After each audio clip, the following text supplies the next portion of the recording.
प्यारे देशवासियों, नमस्कार। 73वें गणतंत्र दिवस की पूर्व संध्या पर देश और विदेश में रहने वाले आप सभी भारत के लोगों को मेरी हार्दिक बधाई। हम सबको एक सूत्र में बांधने वाली भारतीयता के गौरव का यह उत्सव है। सन 1950 में आज ही के दिन हम सबकी इस गौरवशाली पहचान को औपचारिक स्वरूप प्राप्त हुआ था। उस दिन भारत विश्व के सबसे बड़े गणतंत्र के रूप में स्थापित हुआ और हम भारत के लोगों ने एक ऐसा संविधान लागू किया जो हमारी सामूहिक चेतना का जीवंत दस्तावेज है। हमारे विविधतापूर्ण और सफल लोकतंत्र की सराहना पूरी दुनिया में की जाती है। हर साल गणतंत्र दिवस के दिन हम अपने गतिशील लोकतंत्र तथा राष्ट्रीय एकता की भावना का उत्सव मनाते हैं। महामारी के कारण इस वर्ष के उत्सव में धूमधाम भले ही कुछ कम हो, परंतु हमारी भावना हमेशा की तरह सशक्त है। गणतंत्र दिवस का यह दिन उन महानायकों को याद करने का अवसर भी है जिन्होंने स्वराज के सपने को साकार करने के लिए अतुलनीय साहस का परिचय दिया तथा उसके लिए देशवासियों में संघर्ष करने का उत्साह जगाया। 2 दिन पहले 23 जनवरी को हम सभी देशवासियों ने जय हिंद का उद्घोष करने वाले नेताजी सुभाष चंद्र बोस की 125वीं जयंती पर उनका पूर्ण स्मरण किया है। स्वाधीनता के लिए उनकी ललक और भारत को गौरवशाली बनाने की उनकी महत्वाकांक्षा हम सब के लिए प्रेरणा का स्रोत है। हम अत्यंत सौभाग्यशाली हैं कि हमारे संविधान का निर्माण करने वाली सभा में उस दौर की सर्वश्रेष्ठ विभूतियों का प्रतिनिधित्व था। वे लोग हमारे महान स्वाधीनता संग्राम के प्रमुख ध्वजवाहक थे। लंबे अंतराल के बाद भारत की राष्ट्रीय चेतना का पुनर्जागरण हो रहा था। इस प्रकार वे असाधारण महिलाएं और पुरुष एक नई जागृति के अग्रदूत की भूमिका निभा रहे थे। उन्होंने संविधान के प्रारूप के प्रत्येक अनुच्छेद, वाक्य और शब्द पर सामान्य जनमानस के हित में विस्तृत चर्चा की। वह विचार मंथन लगभग 3 वर्ष तक चला। अंततः डॉक्टर बाबा साहेब आम्बेडकर ने प्रारूप समिति के अध्यक्ष की हैसियत से संविधान को आधिकारिक स्वरूप प्रदान किया और वह हमारा आधारभूत ग्रंथ बन गया। यद्यपि हमारे संविधान का कलेवर विस्तृत है, क्योंकि उसमें राज्य के कामकाज की व्यवस्था का भी विवरण है, लेकिन संविधान की संक्षिप्त प्रस्तावना में लोकतंत्र, न्याय, स्वतंत्रता, समानता और बंधुत्व के मार्गदर्शक सिद्धांत सारगर्भित रूप से उल्लिखित हैं। इन आदर्शों से उस ठोस आधारशिला का निर्माण हुआ है जिस पर हमारा भव्य गणतंत्र मजबूती से खड़ा है। इन्हीं जीवन मूल्यों में हमारी सामूहिक विरासत भी परिलक्षित होती है। इन जीवन मूल्यों को मूल अधिकारों तथा नागरिकों के मूल कर्तव्यों के रूप में हमारे संविधान द्वारा बुनियादी महत्व प्रदान किया गया है। अधिकार और कर्तव्य एक ही सिक्के के 2 पहलू हैं। संविधान में उल्लिखित मूल कर्तव्यों का नागरिकों द्वारा पालन करने से मूल अधिकारों के लिए समुचित वातावरण बनता है। आह्वान किए जाने पर राष्ट्र की सेवा करने के मूल कर्तव्य को निभाते हुए हमारे करोड़ों देशवासियों ने स्वच्छता अभियान से लेकर कोविड टीकाकरण अभियान को जन आंदोलन का रूप दिया है। ऐसे अभियानों की सफलता का बहुत बड़ा श्रेय हमारे कर्तव्यपरायण नागरिकों को जाता है। मुझे विश्वास है कि हमारे देशवासी इसी कर्तव्य निष्ठा के साथ राष्ट्रहित के अभियानों को अपनी सक्रिय भागीदारी से मजबूत बनाते रहेंगे। प्यारे देशवासियों, भारत का संविधान 26 नवंबर 1949 को संविधान सभा द्वारा अंगीकृत, अधिनियमित और आत्मार्पित किया गया। उस दिन को हम संविधान दिवस के रूप में मनाते हैं। उसके 2 महीने बाद 26 जनवरी 1950 से हमारा संविधान पूर्णतः प्रभावी हुआ। ऐसा सन 1930 के उस दिन को यादगार बनाने के लिए किया गया था जिस दिन भारतवासियों ने पूरी आज़ादी हासिल करने का संकल्प लिया था। सन 1930 से 1947 तक हर साल 26 जनवरी को पूर्ण स्वराज दिवस के रूप में मनाया जाता था। अतः यह तय किया गया कि उसी दिन से संविधान को पूर्णतः प्रभावी बनाया जाए। सन 1930 में महात्मा गांधी ने देशवासियों को पूर्ण स्वराज दिवस मनाने का तरीका समझाया था। उन्होंने कहा था, चूँकि हम अपने ध्येय को अहिंसात्मक और सच्चे उपायों से ही प्राप्त करना चाहते हैं और यह काम हम केवल आत्मशुद्धि के द्वारा ही कर सकते हैं, इसलिए हमें चाहिए कि उस दिन हम अपना सारा समय यथाशक्ति कोई रचनात्मक कार्य करने में बिताएं। यथाशक्ति रचनात्मक कार्य करने का गांधी जी का यह उपदेश सदैव प्रासंगिक रहेगा। उनकी इच्छा के अनुसार गणतंत्र दिवस का उत्सव मनाने के दिन और उसके बाद भी हम सब की सोच और कार्यों में रचनात्मकता होनी चाहिए। गांधी जी चाहते थे कि हम अपने भीतर झांक कर देखें, आत्मनिरीक्षण करें और बेहतर इंसान बनने का प्रयास करें और उसके बाद बाहर भी देखें, लोगों के साथ सहयोग करें और एक बेहतर भारत तथा बेहतर विश्व के निर्माण में अपना योगदान करें। प्यारे देशवासियों, मानव समुदाय को एक दूसरे की सहायता की इतनी ज़रूरत कभी नहीं पड़ी थी जितनी कि आज है। अब 2 साल से भी अधिक समय बीत गया है, लेकिन मानवता का कोरोना वायरस के विरुद्ध संघर्ष अभी भी जारी है। इस महामारी में हजारों लोगों को जान से हाथ धोना पड़ा है। पूरे विश्व की अर्थव्यवस्था पर आघात हुआ है। विश्व समुदाय को अभूतपूर्व विपदा का सामना करना पड़ा है। नित नए रूपों में यह वायरस नए संकट प्रस्तुत करता रहा है। यह स्थिति मानव जाति के लिए एक असाधारण चुनौती बनी हुई है। महामारी का सामना करना भारत में अपेक्षाकृत अधिक कठिन होना ही था। हमारे देश में जनसंख्या का घनत्व बहुत ज़्यादा है और विकासशील अर्थव्यवस्था होने के नाते हमारे पास इस अदृश्य शत्रु से लड़ने के लिए उपयुक्त स्तर पर बुनियादी ढांचा तथा आवश्यक संसाधन पर्याप्त मात्रा में उपलब्ध नहीं थे। लेकिन ऐसे कठिन समय में ही किसी राष्ट्र की संघर्ष करने की क्षमता निखरती है। मुझे यह कहते हुए गर्व का अनुभव होता है कि हमने कोरोना वायरस के खिलाफ असाधारण दृढ़ संकल्प और कार्य क्षमता का प्रदर्शन किया है। पहले वर्ष के दौरान ही हमने स्वास्थ्य सेवा के बुनियादी ढांचे को विस्तृत तथा मजबूत बनाया और दूसरे देशों की मदद के लिए भी आगे बढ़े। दूसरे वर्ष तक हमने स्वदेशी टीके विकसित कर लिए और विश्व इतिहास में सबसे बड़ा टीकाकरण अभियान शुरू कर दिया। यह अभियान तेज गति से आगे बढ़ रहा है। हमने अनेक देशों को वैक्सीन तथा चिकित्सा संबंधी अन्य सुविधाएं प्रदान कराई हैं। भारत के इस योगदान की वैश्विक संगठनों ने सराहना की है। दुर्भाग्य से संकट की स्थितियां आती रही हैं क्योंकि वायरस अपने बदलते स्वरूपों में वापसी करता रहा है। अनगिनत परिवार भयानक विपदा के दौर से गुजरे हैं। हमारी सामूहिक पीड़ा को व्यक्त करने के लिए मेरे पास शब्द नहीं हैं, लेकिन एकमात्र सांत्वना इस बात की है कि बहुत से लोगों की जान बचाई जा सकी है। महामारी का प्रभाव अभी भी व्यापक स्तर पर बना हुआ है, अतः हमें सतर्क रहना चाहिए और अपने बचाव में तनिक भी ढील नहीं देनी चाहिए। हमने अब तक जो सावधानियां बरती हैं उन्हें जारी रखना है। मास्क पहनना और सोशल डिस्टेंसिंग बनाए रखना कोविड अनुरूप व्यवहार के अनिवार्य अंग रहे हैं।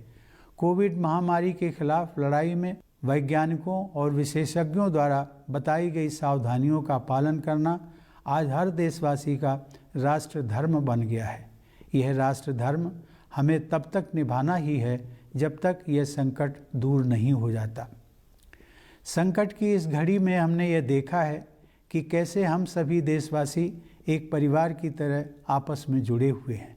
सोशल डिस्टेंसिंग के कठिन दौर में हम सब ने एक दूसरे के साथ निकटता का अनुभव किया है। हमने महसूस किया है कि हम एक दूसरे पर कितना निर्भर करते हैं। कठिन परिस्थितियों में लंबे समय तक काम करके यहाँ तक कि मरीजों की देखभाल के लिए अपनी जान जोखिम में डालकर भी डॉक्टरों, नर्सों और पैरामेडिक्स ने मानवता की सेवा की है।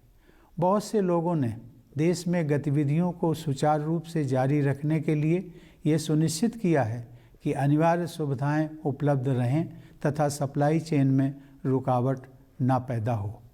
केंद्र और राज्य स्तर पर जन सेवकों, नीति निर्माताओं, प्रशासकों और अन्य लोगों ने समयानुसार कदम उठाए हैं। इन प्रयासों के बल पर हमारी अर्थव्यवस्था ने फिर से गति पकड़ ली है। प्रतिकूल परिस्थितियों में भारत की दृढ़ता का यह प्रमाण है कि पिछले साल आर्थिक विकास में आई कमी के बाद इस वित्त वर्ष में अर्थव्यवस्था के प्रभावशाली दर से बढ़ने का अनुमान है। यह पिछले वर्ष शुरू किए गए आत्मनिर्भर भारत अभियान की सफलता को भी दर्शाता है। सभी आर्थिक क्षेत्रों में सुधार लाने और आवश्यकता अनुसार सहायता प्रदान करने हेतु सरकार निरंतर सक्रिय रही है। इस प्रभावशाली आर्थिक प्रदर्शन के पीछे कृषि और मैन्युफैक्चरिंग क्षेत्रों में हो रहे बदलावों का प्रमुख योगदान है। मुझे यह जानकर प्रसन्नता हुई है कि हमारे किसान, विशेषकर छोटी जोत वाले युवा किसान, प्राकृतिक खेती को उत्साहपूर्वक अपना रहे हैं। लोगों को रोजगार देने तथा अर्थव्यवस्था को गति प्रदान करने में छोटे और मझोले उद्यमों ने महत्वपूर्ण भूमिका निभाई है। हमारे इनोवेटिव युवा उद्यमियों ने स्टार्टअप इकोसिस्टम का प्रभावी उपयोग करते हुए सफलता के नए कीर्तिमान स्थापित किए हैं। हमारे देश में विकसित, विशाल और सुरक्षित डिजिटल पेमेंट प्लेटफॉर्म की सफलता का एक उदाहरण यह है कि हर महीने करोड़ों की संख्या में डिजिटल ट्रांजैक्शन किए जा रहे हैं। जन संसाधन से लाभ उठाने यानी डेमोग्राफिक डिविडेंड प्राप्त करने के लिए हमारे पारंपरिक जीवन मूल्यों एवं आधुनिक कौशल के आदर्श संगम से युक्त राष्ट्रीय शिक्षा नीति के जरिए सरकार ने समुचित वातावरण उपलब्ध कराया है। मुझे यह जानकर प्रसन्नता हो रही है कि विश्व में सबसे ऊपर की 50 इनोवेटिव इकोनॉमीज़ में भारत अपना स्थान बना चुका है। यह उपलब्धि और भी संतोषजनक है कि हम व्यापक समावेश पर जोर देने के साथ साथ योग्यता को बढ़ावा देने में सक्षम हैं।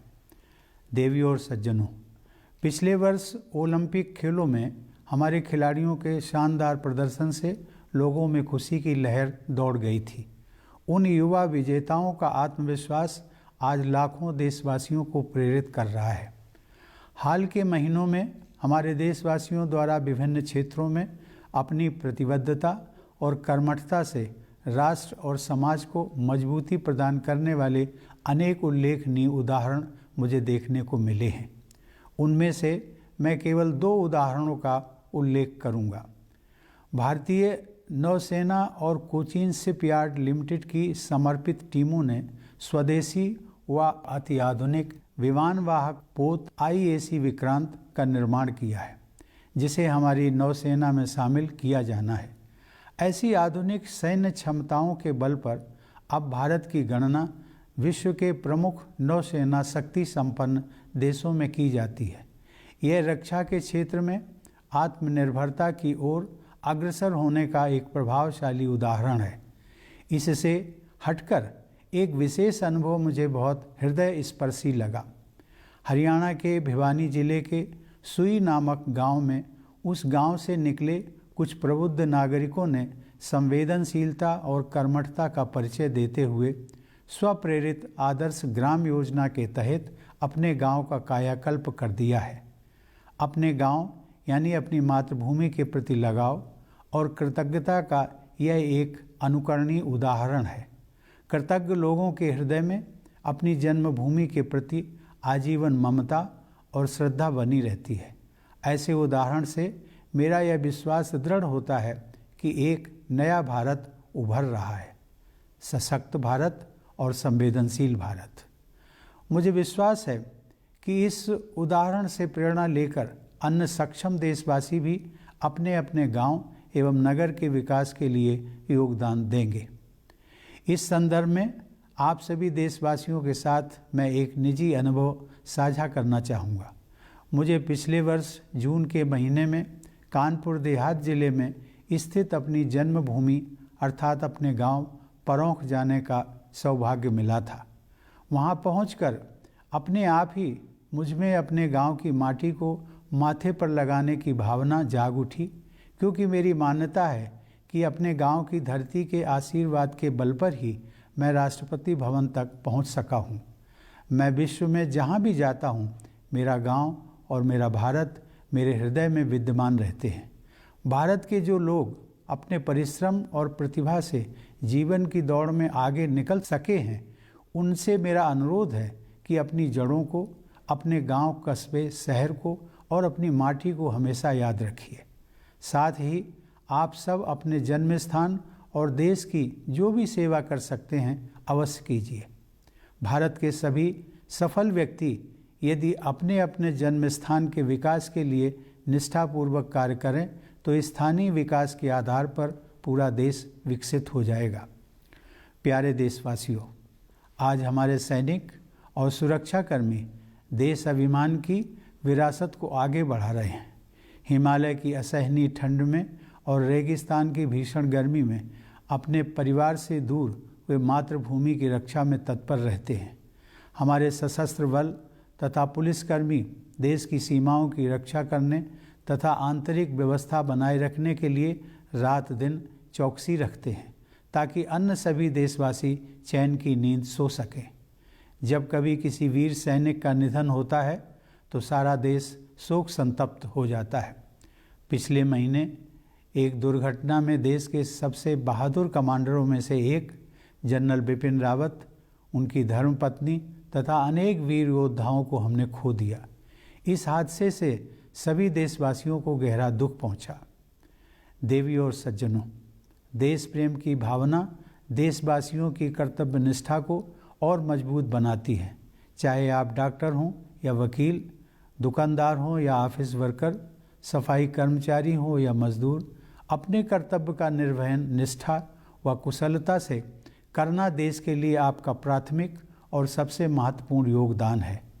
सशस्त्र बलों के सर्वोच्च कमांडर के रूप में मुझे यह उल्लेख करते हुए प्रसन्नता हो रही है कि यह वर्ष सशस्त्र बलों में महिला सशक्तिकरण की दृष्टि से विशेष महत्वपूर्ण रहा है। हमारी बेटियों ने परंपरागत सीमाओं को पार किया है और अब नए क्षेत्रों में महिला अधिकारियों के लिए स्थायी कमीशन की सुविधा आरंभ हो गई है। साथ ही सैनिक स्कूलों तथा सुप्रतिष्ठित नेशनल डिफेंस एकेडमी से महिलाओं के आने का मार्ग प्रशस्त होने से सेनाओं की टैलेंट पाइपलाइन तो समृद्ध होगी ही, हमारे सशस्त्र बलों को बेहतर जेंडर बैलेंस का लाभ भी मिलेगा। मुझे विश्वास है कि भविष्य की चुनौतियों का सामना करने के लिए भारत आज बेहतर स्थिति में है। 21वीं सदी को जलवायु परिवर्तन के युग के रूप में देखा जा रहा है और भारत ने अक्षय ऊर्जा के लिए अपने साहसिक और महत्वाकांक्षी लक्ष्यों के साथ विश्व मंच पर नेतृत्व की स्थिति बनाई है। निजी स्तर पर हम में से प्रत्येक व्यक्ति गांधी जी की सलाह के अनुरूप अपने आसपास के परिवेश को सुधारने में अपना योगदान कर सकता है। भारत ने सदैव समस्त विश्व को एक परिवार ही समझा है।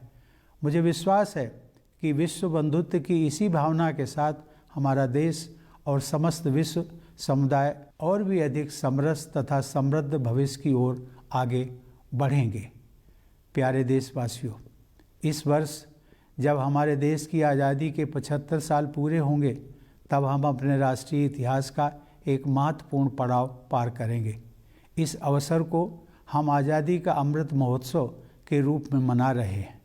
मुझे यह जानकर प्रसन्नता हो रही है कि बड़े पैमाने पर हमारे देशवासी, विशेषकर हमारे युवा, इस ऐतिहासिक आयोजन में उत्साहपूर्वक भाग ले रहे हैं।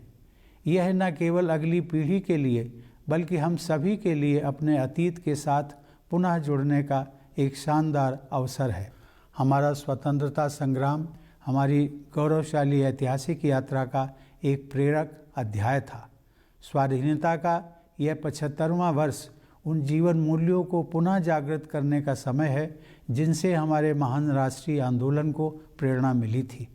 हमारी स्वाधीनता के लिए अनेक वीरांगनाओं और सपूतों ने अपने प्राण न्यौछावर किए हैं। स्वाधीनता दिवस तथा गणतंत्र दिवस के राष्ट्रीय पर्व न जाने कितनी कठोर यातनाओं एवं बलिदानों के पश्चात नसीब हुए हैं। आइए गणतंत्र दिवस के अवसर पर हम सब श्रद्धापूर्वक उन अमर बलिदानियों का भी स्मरण करें। प्यारे देशवासियों, हमारी सभ्यता प्राचीन है, परंतु हमारा यह गणतंत्र नवीन है। राष्ट्र निर्माण हमारे लिए निरंतर चलने वाला एक अभियान है। जैसा एक परिवार में होता है, वैसे ही एक राष्ट्र में भी होता है कि एक पीढ़ी अगली पीढ़ी का बेहतर भविष्य सुनिश्चित करने के लिए कड़ी मेहनत करती है। जब हमने आज़ादी हासिल की थी, उस समय तक औपनिवेशिक शासन के शोषण ने हमें घोर गरीबी की स्थिति में डाल दिया था, लेकिन उसके बाद के 75 वर्षों में हमने प्रभावशाली प्रगति की है। अब युवा पीढ़ी के स्वागत में अवसरों के नए द्वार खुल रहे हैं। हमारे युवाओं ने इन अवसरों का लाभ उठाते हुए सफलता के नए प्रतिमान स्थापित किए हैं। मुझे विश्वास है कि इसी ऊर्जा, आत्मविश्वास और उद्यमशीलता के साथ हमारा देश प्रगति पथ पर आगे बढ़ता रहेगा तथा अपनी क्षमताओं के अनुरूप विश्व समुदाय में अपना अग्रणी स्थान अवश्य प्राप्त करेगा। मैं आप सभी को पुनः गणतंत्र दिवस की हार्दिक शुभकामनाएं देता हूं। धन्यवाद। जय Hind.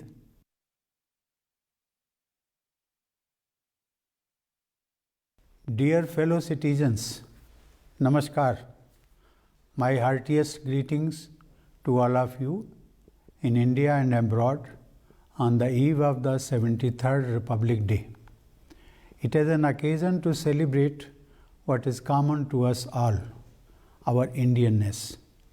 It was on this day in 1950 that this sacred essence of us all assumed a formal shape. That day, India was established as the largest democratic republic, and we the people put into effect a constitution that is an inspired document of our collective vision. The diversity and vibrancy of our democracy is appreciated worldwide. It is this spirit of unity and of being one nation which is celebrated every year as Republic Day. This year's celebrations may be muted due to the pandemic, but the spirit is as strong as ever. On this occasion, let us also remember the great freedom fighters who showed incomparable courage in their pursuit of the dream of Swaraj and fired up the people to fight for it. 2 days ago, on 23rd January, all of us observed the 125th birth anniversary of Netaji Subhash Chandra Bose, who had adopted the energizing salutation of Jai Hind.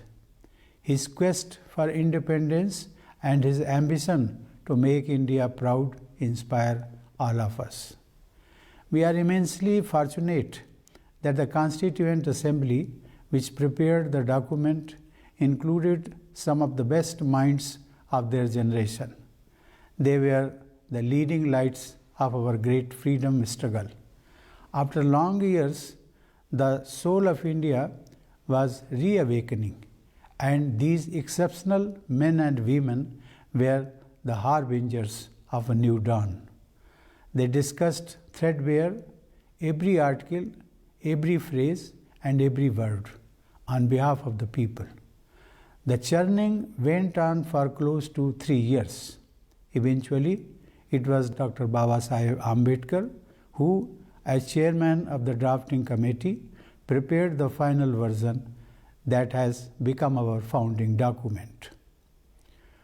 While the text of the Constitution dealing with the details of the workings of the state is quite long, the preamble sums up its guiding principles: democracy, justice, liberty, equality, and fraternity. They form the bedrock on which our republic stands. These are the values that form our collective inheritance. These values have been accorded primacy in our Constitution in the form of fundamental rights and fundamental duties of the citizens. Rights and duties are two sides of the same coin. The observance of the fundamental duties mentioned in the Constitution by the citizens creates the proper environment for enjoyment of fundamental rights. By fulfilling the fundamental duty of rendering national service when called upon to do so, crores of our people have transformed the Swachh Bharat Abhiyan and the COVID vaccination drive into mass movements. A great deal of credit for the success of such campaigns goes to our dutiful citizens. I am sure that our people will continue to strengthen the campaigns of national interest with their active participation and will demonstrate the same dedication.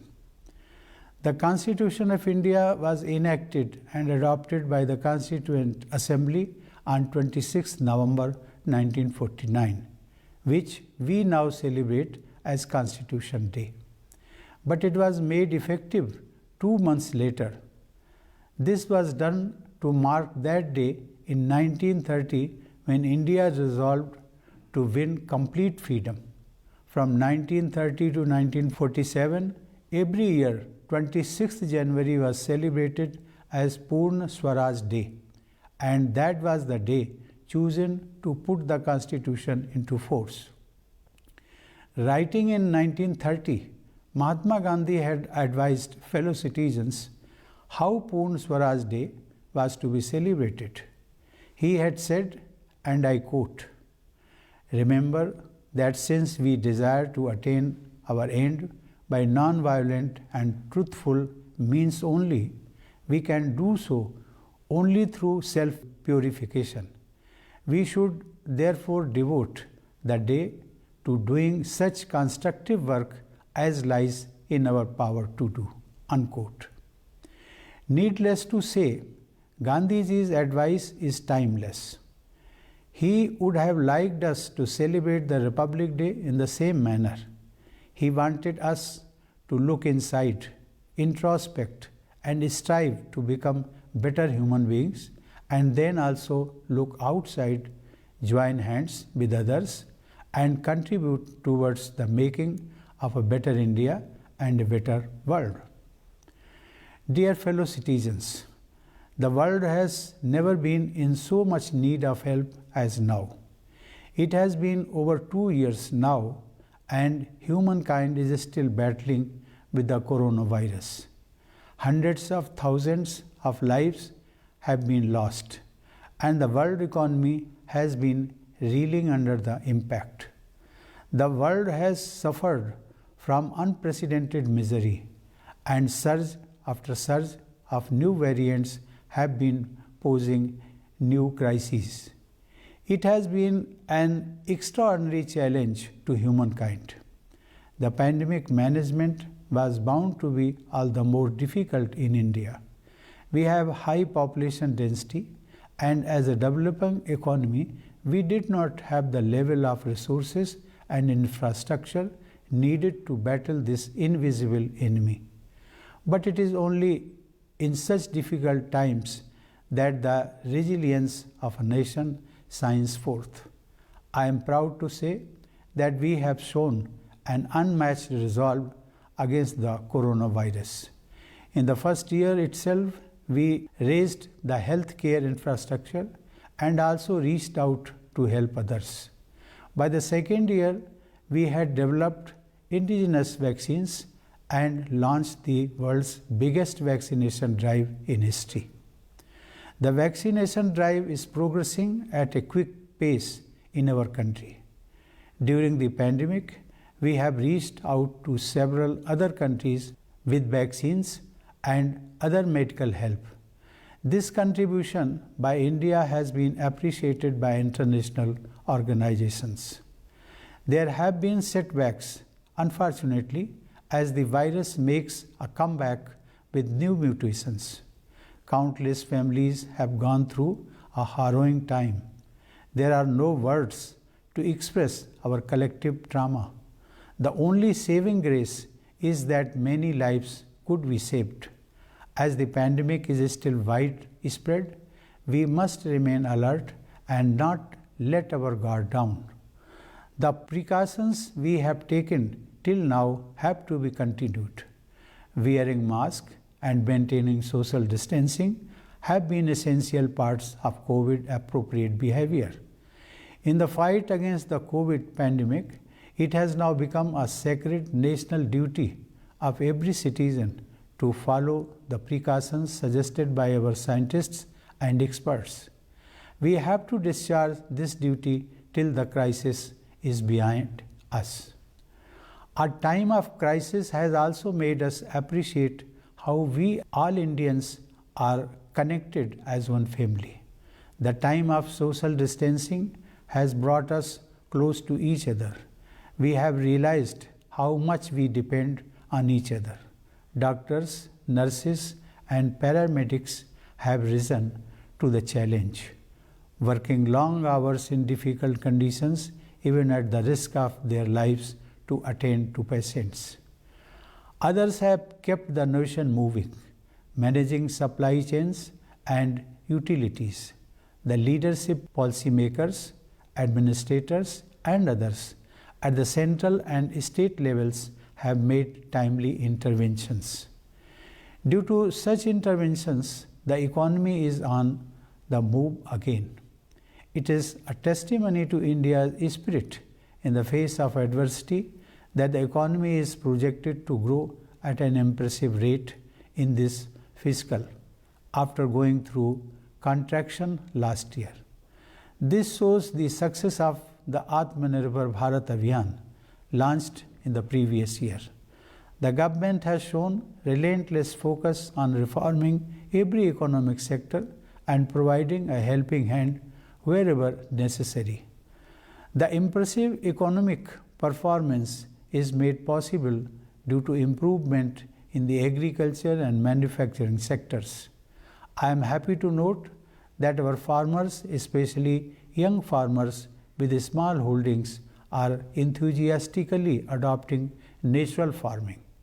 Small and medium enterprises have played an important role in providing employment to people and imparting impetus to the economy. Our innovative young entrepreneurs have set new benchmarks of success by making effective use of the startup ecosystem.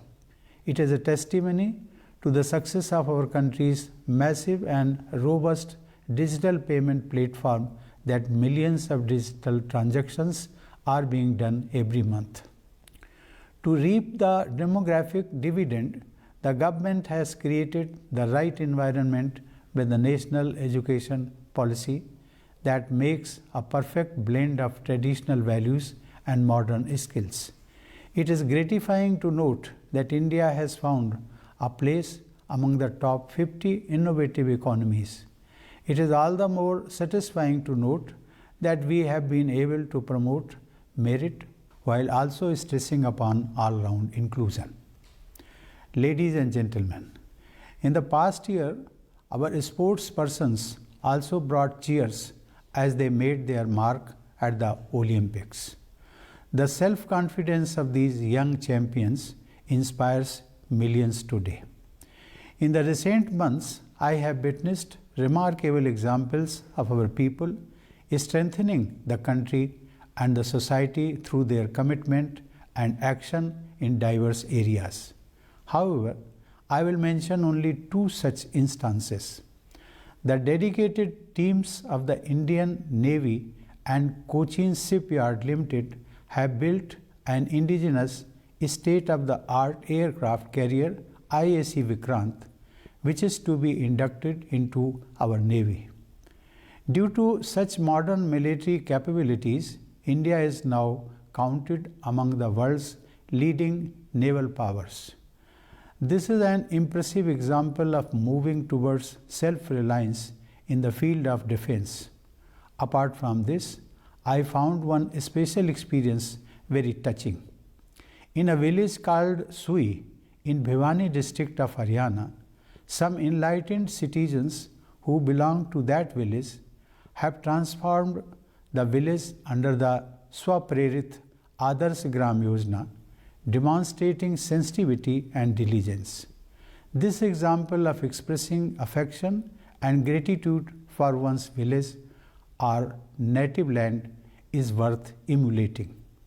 There remains lifelong love and reverence for their native land in the hearts of grateful people. This example strengthens my belief that a new India is emerging, a strong India and a sensitive India. Sashakt Bharat, Samvedansheel Bharat. I am sure that taking inspiration from this example, other resourceful people will also contribute for the development of their villages and cities. In this context, I would like to share a personal experience with all of you. I had the privilege of visiting my birthplace, that is my village Paronk, at Kanpur, Dehad district in the month of June last year. On reaching there, I naturally felt the urge to express respect for the sacred soil of my village and applied it on my forehead, because I believe that I have been able to reach Rashtrapati Bhavan only due to the blessings of my village. Wherever in the world I may be, my village and my country remain in my heart. I request the people of India who are successful in life due to their hard work and talent to always remember their roots, their village, town or city. Also, all of you must serve your place of birth and your country in whatever way you can. If all the successful people of India work sincerely for the development of their birthplaces, then the whole country will benefit from the outcome of such local development. Dear fellow citizens, today it is our soldiers and security personnel who carry on the legacy of national pride. In the unbearable cold of the Himalayas and in the excruciating heat of the desert, far away from their families, they continue to guard the motherland. It is thanks to the constant vigil of the armed forces securing our borders and the police personnel maintaining internal security within the country that their fellow citizens enjoy peaceful life. When a brave soldier dies on duty, the entire country feels sad. Last month, in an unfortunate accident, we lost one of the bravest commanders of the country, General Bipin Rawat, his wife, and many brave soldiers. The entire country was deeply saddened by the tragic loss. Ladies and gentlemen, patriotism strengthens the sense of duty among citizens. Whether you are a doctor or a lawyer, a shopkeeper or office worker, a sanitation employee or a laborer, doing one's duty well and efficiently is the first and foremost contribution you make to the nation. As the Supreme Commander of the Armed Forces, I am glad to note that it has been a watershed year for women empowerment in the armed forces. Our daughters have broken a glass ceiling, and permanent commission has now been allowed for women officers in new areas. Also, the talent pipeline for the forces will be strengthened with women coming through Sainik schools and the prestigious National Defence Academy. Consequently, our armed forces will benefit from better gender balance. I am confident that India is better placed today to meet the challenges of the future. The 21st century is turning out to be the age of climate change, and India has taken a leadership position on the world stage in showing the way, especially with its bold and ambitious push for renewable energy. At the individual level, each one of us can remember Gandhiji's advice and help improve the world around us. India has always considered the whole world as one family. I am sure that inspired by this spirit of universal brotherhood, our country and the entire global community will move towards a more equitable and prosperous future. Dear fellow citizens, this year India will cross a milestone when it completes 75 years of independence. We are celebrating this occasion as Azadi Ka Amrit Mahotsav. It is heartening to note that our people, especially youngsters, are participating enthusiastically in a variety of events and programs organized to commemorate the landmark year. It is a great opportunity for not only the next generation but all of us to reconnect with our past. Our freedom struggle was an inspiring chapter in our splendid saga. In this 75th year of independence, let us rediscover the values that animated our glorious national movement. Many men and women laid down their lives for our freedom. Our freedom fighters have suffered unimaginable torture and made countless sacrifices for us to enjoy the festivals of Independence Day and Republic Day. Let us gratefully recall their immortal sacrifices on the occasion of Republic Day. Ladies and gentlemen, India is an ancient civilization but a young republic. For us, nation building is a constant endeavor. As in a family, so in a nation. One generation works hard to ensure a better future for the next generation. When we won independence, the exploitation of colonial rule had left us in utter poverty. But in 75 years, we have made impressive progress. New opportunities await the next generation. Our youth have taken advantage of these opportunities and set new benchmarks of success. I am sure that with this energy, confidence, and entrepreneurship, our country will continue to march ahead on the path of progress and will definitely secure its rightful place, befitting its potential in the global community. I once again wish all of you a happy Republic Day. Thank you. Jai Hind.